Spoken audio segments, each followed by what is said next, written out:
Shalom Bapak Ibu. Bolehkah saudara memberi salam kanan kiri muka belakang, katakan damai sejahtera bagimu, sambil senyum berbagi sukacita di hari Minggu, hari Tuhan.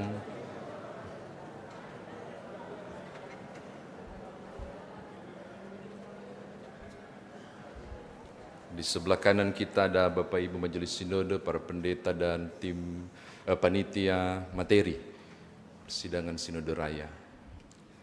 Ada beberapa hal Bapak Ibu dari teks Alkitab kita ini.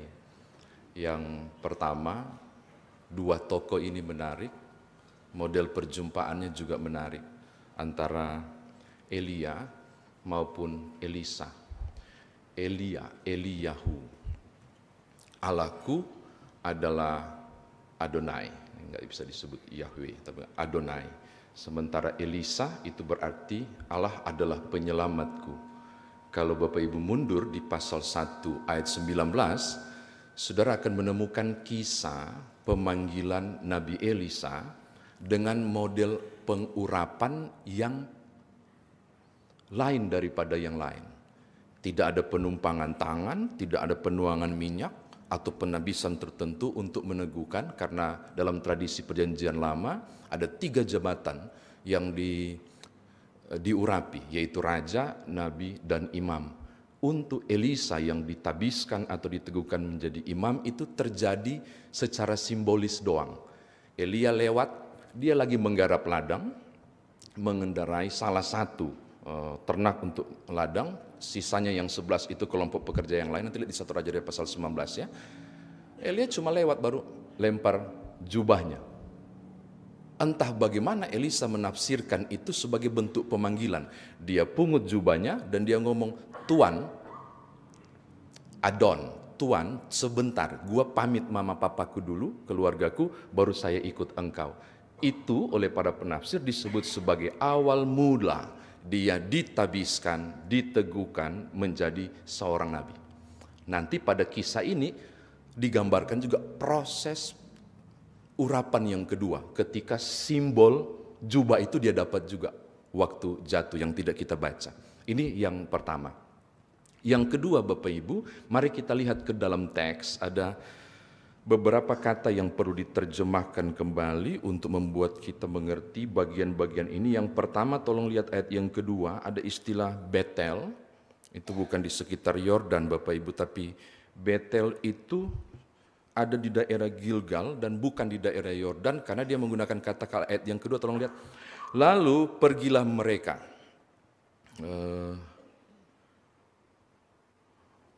Wayeradu itu berarti lalu turunlah mereka. Itu berarti posisinya bukan di sekitar Yordan, karena Yarden berarti turun ke bawah.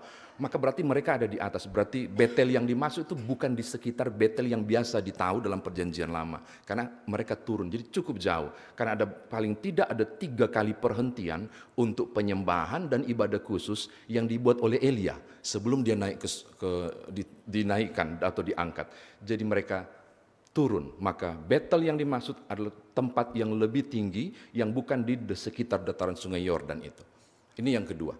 Yang ketiga selanjutnya, saya menemukan juga kata yang menarik. Dia kan ketemu dengan 2 kali rombongan nabi. Dan itu disebut dengan istilah rombongan nabi. Diterjemahkan dengan rombongan nabi. Kebenaran saya mempersiapkan khotbah ini menggunakan terjemahan baru edisi pertama. Saya tidak tahu kalau Bapak Ibu lihat di terjemahan baru edisi kedua, apa masih menggunakan istilah rombongan nabi. Apakah masih menggunakan rombongan nabi? Masih ya. Sementara Bane Hanabim itu berarti anak-anak nabi yang punya 2 pengertian, 3 malah pengertian. Anak langsung, Bane, anak langsung, atau turunan demi turunan, atau yang ketiga ini, kelompok yang diwariskan dan disebut dengan turunan oleh karena menjadi pengikut atau murid. Beberapa penerjemah lebih cenderung penafsir menyebut hal ketiga yang dipakai. Ini bukan bene menunjuk pada turunan nabi, bukan, karena kenabian tidak diturunkan, tidak.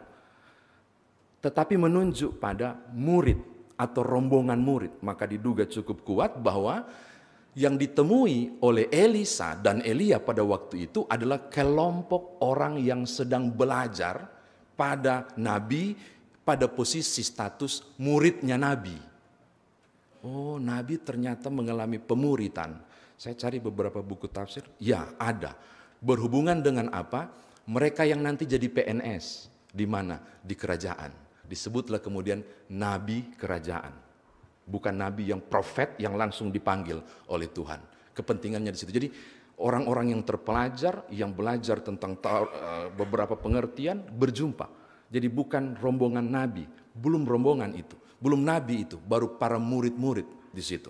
Oke, ini yang ketiga. Selanjutnya ada istilah lagi yang tidak kalah penting, status.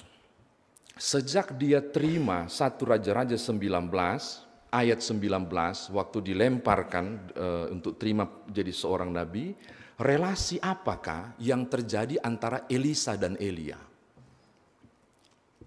Rombongan nabi menyebut kata Adon untuk menyebut kata Tuan. Sehingga tugas Elisa waktu itu belum melaksanakan tugas kenabian, tapi menjadi pembantunya, kira-kira begitu, karena statusnya Elia adalah tuannya. Maka dia adalah ebednya atau hambanya, atau dia belum jadi nabi, dia hanya bantu-bantu. Statusnya jauh lebih rendah dari Elisa ini. Jadi kedudukannya adalah kedudukan yang berbeda. Elia disebut tuan dan dia adalah hamba. Perjalanan itu dilalui mulai dari akhir masa Ahab sampai ke Yehu, bahkan kemudian ketika Ahazia dibilang sudah mangkat. Baru kemudian dia naik ke atas kan, Elia naik ke atas. Berarti kurang lebih ada 3 sampai 4 generasi raja melaksanakan tugas itu, mendampingi, ngikut, ngekor, nunut, apa yang diperintahkan dibuat. Elisa dalam status sebagai hamba waktu itu. Karena dia memandang Elia sebagai tuan. Jadi bukan pada proses bahwa dia adalah nabi. Jadi ini sebenarnya bagi saya sangat menarik.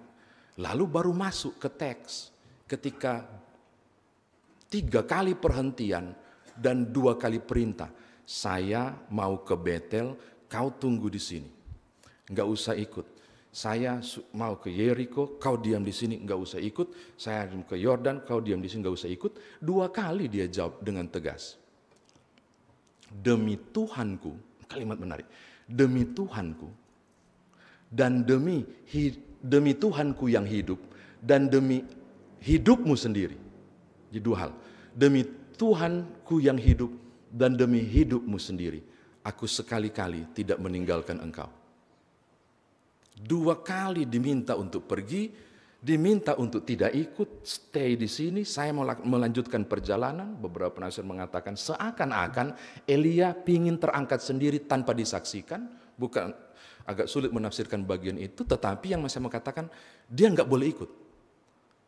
Ini bukan pembangkangan, tapi saya mendapatkan sesuatu yang menarik. Sampai dibilang begini, demi Tuhanku yang hidup dan demi hidupmu sendiri, sekali-kali aku tidak akan meninggalkan engkau. Apa maksudnya? Loyalitas, kesetiaan. Karena tugasku adalah mendampingimu, menjagamu. Karena saya penasaran, dia bilang demi hidupmu sendiri. Maksudnya apa? Jaga. Dia kawal. Karena peristiwa Ahab itu kan luar biasa. Sampai Elia mau bilang begini ke Tuhan, kan gue berhenti aja jadi nabi. Karena jiwanya terancam. Hadirnya Elisa memberi ketenangan bagi Elia. Karena Elisa berfungsi juga mengawal dan menjaga. Demi hidupmu sendiri. Demi Tuhan yang hidup. Dan demi hidupmu aku gak mau tinggalkan. Yang pertama bicara soal apa? Kesetiaan. Tapi juga komitmen untuk jalankan tugas pendampingan dimanapun. Dimanapun kau berada, saya harus ada di situ. Karena hidupmu, aku harus ada di situ. Saudara tangkap, ini bicara soal 2 hal penting tadi. Yaitu komitmennya dan loyalitasnya melaksanakan tugas. Yang kedua dan yang terakhir. Coba lihat jawabannya. 2 kali. Tahu nggak? Tuhanmu hari ini mau diangkat loh. Iya, Tuhanmu hari ini. Tuhanmu. Si Adonmu itu akan diangkat loh. Kau sudah tahu nggak? Jawabannya, ya, aku sudah tahu. Diamlah. Ya, aku sudah tahu. Diamlah. Bapak Ibu, Nggak mungkin dia nggak bergelora. Tafsiran bebas saya. Nggak mungkin dia nggak pedih, ditinggalkan. Nggak mungkin dia akan merasa sanggup nggak aku melaksanakan fungsi ini sampai dia harus minta 2 bagian dari rohnya Elia. Itu mau bicara soal apa? Ketidaksanggupan. Maka kalau saya berpikir tentang Elisa, saya yakin dia nggak siap ditinggalkan. Itu berarti dia mengalami kondisi berkecamuk luar biasa kondisi itu. Dan barangkali kalau saya yang jadi Elisa, oh iya kah? Masa? Iya. Iya, aduh aku belum siap Ngapain juga baru begini. Mungkin dia akan ngomong, kalau saya yang Elisa. Tapi enggak, dia bilang gini, ya saya sudah tahu, diamlah. Apa yang saya mau katakan? Dia enggak fokus pada kondisi rasanya. Dia enggak fokus pada apa yang akan terjadi padaku. Dia enggak fokus tentang kepedihan dan kesedihannya ditinggalkan. Dia tidak fokus pada dirinya. Yang dia fokus adalah demi Tuhan yang hidup dan demi hidupmu sendiri, aku tidak akan tinggalkan engkau. Dia tidak berpikir hal utama tentang nasibnya. Tapi yang paling utama adalah komitmennya ketika mengatakan ya untuk tanggung jawab itu kepada Tuhan dan tugasnya untuk mendampingi Elia. Fokusnya di situ, bukan pada dirinya, tapi pada tugasnya. Dia tidak salah fokus. Bahwa yang paling utama bukan soal rasaku. Yang paling utama bukan soal saya sudah tahu atau tidak bahwa akan ditinggalkan. Tapi yang paling utama adalah sampai selesai, apakah saya didapati setia untuk fungsi ini. Yaitu bagi Tuhanku dan bagi Tuanku. Itu kan saya menarik Bapak Ibu. Menggunakan Adon, Tuan untuk si Elia. Tapi juga Adonai, YHWH tapi dibaca Adonai. Jadi saya lagi berpikir andai kata itu dibaca Adonai Adon. Demi Adonai dan demi hidupmu Adon. Itu jadi mirip. 2 komitmennya pada Tuhan dan pada engkau itu prioritasku. Pada diriku sudahlah. Saya nggak akan pikirkan. Paling utama bukan aku, tapi aku melaksanakan tugasku padamu. Saya kira demikian firman Tuhan ditafsirkan. Sekarang bagaimana kita bawa dalam kehidupan beriman kita? Yang pertama, 2 minggu lalu saya dihubungi untuk pelayanan di hari ini, dikasih tahu bahwa ini bersama dengan anak-anak pemuda. Lalu konsepnya IKM, saya kira IKN, ternyata IKM, Ibadah Kaum Muda. Hari ini dilaksanakan. Untuk saudara-saudara gerakan pemuda, seperti video tadi. Bukan soal bagaimana, bukan soal kenyamanan. Saya pindah divisi, saya tidak siap, bukan. Tapi soal apakah komitmen, tanggung jawab kerja itu dikerjakan atau tidak. Fokusnya bukan soal kenyamanan diri, tapi kesiapan untuk melaksanakan tugas. Video pendek itu luar biasa. Saya mau katakan hal ini kepada saudara-saudara anak muda, termasuk Bapak Ibu sekalian. Selalu akan ada 2 opsi ketika saudara dan saya menjalani kehidupan. Ada 2 pilihan, ada banyak hal, susah, senang, untuk saya, untuk orang lain, bla bla. Akan ada 2 opsi, benar atau salah, akan ada 2 opsi. Fokuslah pada hal yang tepat, yang Tuhan mau engkau dan aku kerjakan. Satu kali, ini bukan kisah nyata ya, iblis datang ke surga mengadu kepada Tuhan. Makanya saya bilang bukan kisah nyata, mana ada iblis datang ke surga mengadu ke Tuhan. Enggak lah. Dia bilang begini, Tuhan, saya mau komplain. Kenapa? Segala sesuatu yang terjadi pada manusia ciptaanmu itu, tiap tindakan dan ulah mereka yang tidak menyenangkan, selalu saya yang jadi kambing hitam. Oh ya? Iyo. Contoh ada banyak. Dikasih contoh. Apa itu? Contoh. Itu sepasang anak muda kemarin. Dorang pacaran begitu dekat. Oh iya, kata Tuhan. Bagaimana model? Pokoknya kencang sekali. Terutama di kilometer 7. Tikungan tajam di kilometer 7, dorang bacigi kuat sekali itu. Terlalu cepat, tergelincir lalu jatuh. Bapak Ibu tahu kilometer 7. Hukum ke-7, jangan bersinah. Terlalu kencang, talipat. Akhirnya tetanus dorang. Makin lama makin bengkak dan bengkak sekali. Dan ngomong begini, sebenarnya kita tidak mau backing itu. Kita sayang sekali pada pemain tua. Terus kenapa nggak bikin itu? Itu iblis menggoda luar biasa. Tuhan, dengar Tuhan, saya kambing hitam. Seorang pengusaha juga Tuhan bikin begitu. Loh kenapa? Ketangkap dia. Kristen yang taat. Oh ya? Iya. Tuhan jangan pura-pura tanyakan Tuhan Maha tahu, pasti tahulah. Oh iya. Terus dia bilang begini kan. Saya tidak mungkin tidak menjaga kekudusanku sebagai orang Kristen. Saya sudah berusaha untuk tidak tergoda pada dana itu. Dan saya harus korupsi, itu bukan mau saya. Iblis mendesakku begitu kuat dan saya jatuh. Konon katanya, Tuhan menjawab. Lagi-lagi bukan kisah nyata ya, nggak ada. Ini hanya sebuah pengantar untuk mengajak Bapak Ibu tentang responsibility, tanggung jawab anak-anak muda. Please, kata Tuhan. Jangankan kau, oh ya, saya juga sering jadi kambing hitam. Oh ya, ya, Tuhan bisa cerita, bisa. Ada pengkhotbah, pendeta, tapi bukan nyaman Jepun namanya. Pokoknya ada pendeta. Ketika di tengah duka, dia berkata dengan begitu lantang di peristiwa duka ini, anak ini punya masa depan, cemerlang dan luar biasa. Tapi Tuhan menghendaki lain. Memanggilnya di masa muda. Hah? Loh, itu bukan kehendak Tuhan.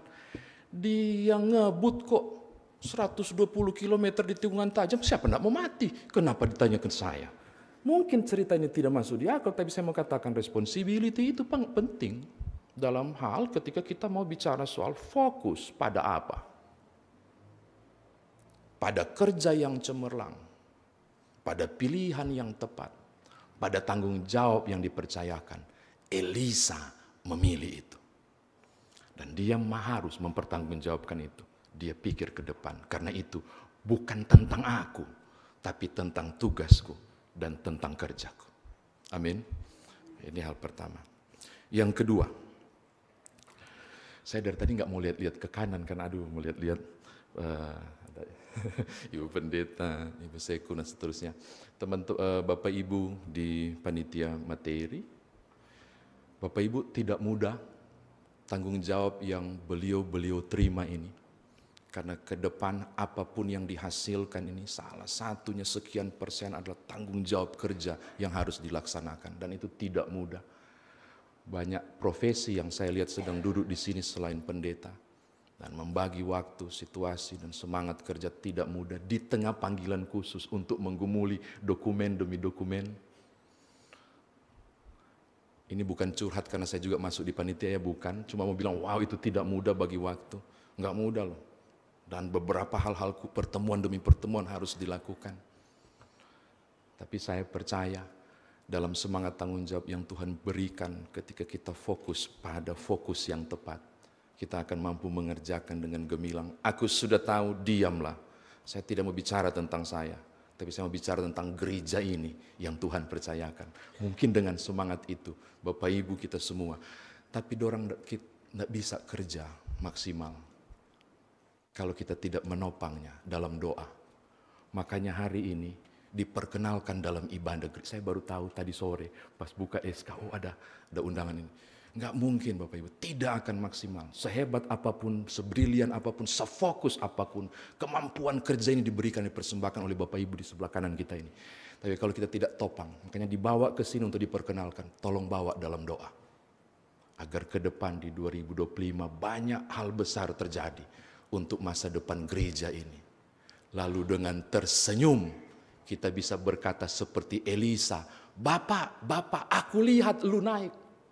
Seakan mau bilang, aku berhasil melaksanakan tanggung jawabku hingga tuntas. Selamat fokus, tapi juga selamat percaya.